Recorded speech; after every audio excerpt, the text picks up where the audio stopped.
Notre page santé à présent, vous ne le savez peut-être pas, mais certains déodorants utilisés quotidiennement contiennent de l'aluminium, une substance efficace et qui ne serait pas sans danger.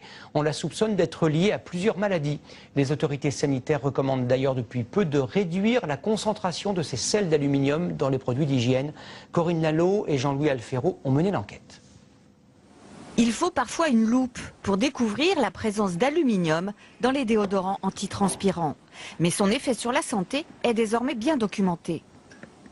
Les autorités sanitaires françaises aujourd'hui disent que la sécurité sanitaire des consommateurs n'est pas assurée en conditions normales d'utilisation avec les antitranspirants.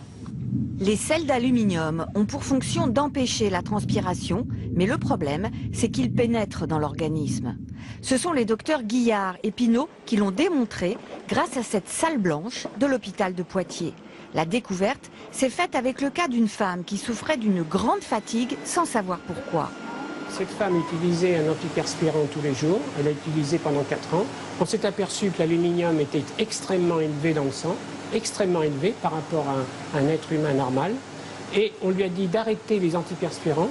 Et à ce moment-là, à l'arrêt, eh bien, on a vu que l'aluminium dans le sang diminuait, mais seulement a diminué seulement au bout de 8 mois.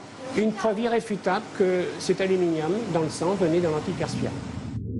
Il fallait ensuite comprendre comment se faisait le passage de l'aluminium. C'est cette peau humaine qui a servi pour l'expérimentation. Sur peau intacte, le passage était faible, mais sur peau épilée ou rasée, il était important. Et là, on avait 6 fois plus d'aluminium qui était passé aussi bien dans le derme que dans l'épiderme. Donc on avait prouvé le passage de l'aluminium privilégié sur une peau irritée ou une peau qui était légèrement lésée. Une fois dans l'organisme, l'aluminium circule et peut se déposer dans les os et même dans le cerveau en traversant la barrière entre le sang et le cerveau. Il est toxique pour les cellules. Pourtant, de leur côté, les fabricants de cosmétiques estiment que rien ne justifie une remise en cause de leur pratique. Ils n'ont pas désiré répondre à nos demandes d'interview.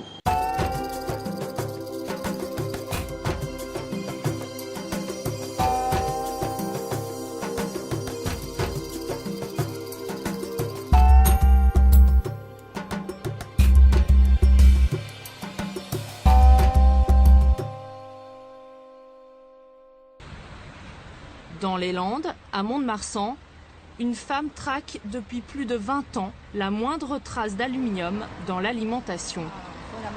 Eliane est la représentante locale de Que Choisir, la fameuse association de défense des consommateurs. Aujourd'hui, elle a rendez-vous avec une dizaine de personnes pour leur montrer comment l'aluminium se cache derrière les étiquettes. Petit échantillonnage de consommateurs de 7 à 70 ans. Voilà, c'est très sympa, hein. On va rentrer. Là, puis on va aller... Ce professeur à la retraite va dispenser un véritable cours à ses habitués des supermarchés. On va essayer de rechercher des additifs qui contiennent de l'aluminium. Vous savez ce qu'on appelle additif, hein? Ils servent d'agent levant, d'agent de blanchiment. Je vois des pains de mie qui sont très blancs là. Oui. Et le sulfate d'aluminium est très utilisé comme agent de transformation d'autres additifs. Et en particulier de cette fameuse grande famille des amidons modifiés que vous trouvez partout. L'aluminium a de multiples fonctions. Agent levant pour les pains et viennoiseries. Conservateur dans les charcuteries et les plats préparés. Anti-agglomérant pour le sel. Ou encore colorant pour les confiseries. Il existe une dizaine d'additifs à l'aluminium, symbolisés par la lettre E. Regardez s'il vous plaît si vous arrivez à trouver du E541. Dans les choses très moelleuses quelquefois. On va aller voir dans les... Le E541, un additif à l'aluminium très utilisé en boulangerie, mais impossible à trouver sur les étiquettes. Dans ceux-là là, qui sont bien blancs, je ne sais pas. Ah oui, il y a quelque chose d'intéressant pour voir. Pain de mie sans croûte, farine de blé, 62%, eau, sucre, huile de colza, levure. Donc il y en a dans la levure. Vous voyez, c'est pas marqué, c'est marqué levure, mais la levure, voilà, il y a... Arômes, ces fameux arômes maintenant vous avez partout, c'est pareil, hein, ils sont traités, ils sont extraits chimiquement, donc il peut rester des résidus de produits chimiques. Gluten de blé, pareil, c'est un additif. Il faut pouvoir lire à travers ces petits ingrédients les additifs qu'il peut y avoir derrière. L'aluminium vit caché derrière les ingrédients. Et les ingrédients vivent souvent cachés dans les emballages. Démonstration au rayon plat préparé. Alors là, regardez ça. Hein. Super, vous l'avez en réserve, ça se conserve plusieurs jours. Du pain et du jambon. Qui trouve la composition de ce produit-là?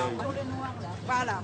Eh ben, qui arrive à le lire, même avec ses lunettes? La conseil de préparation. Est-ce que vous arrivez? Non, sans nous. Attends, il faut 3 jours pour faire les courses. Si on vous regardez, là, on est 4 ans, on a mis toutes les peines du monde à clouer.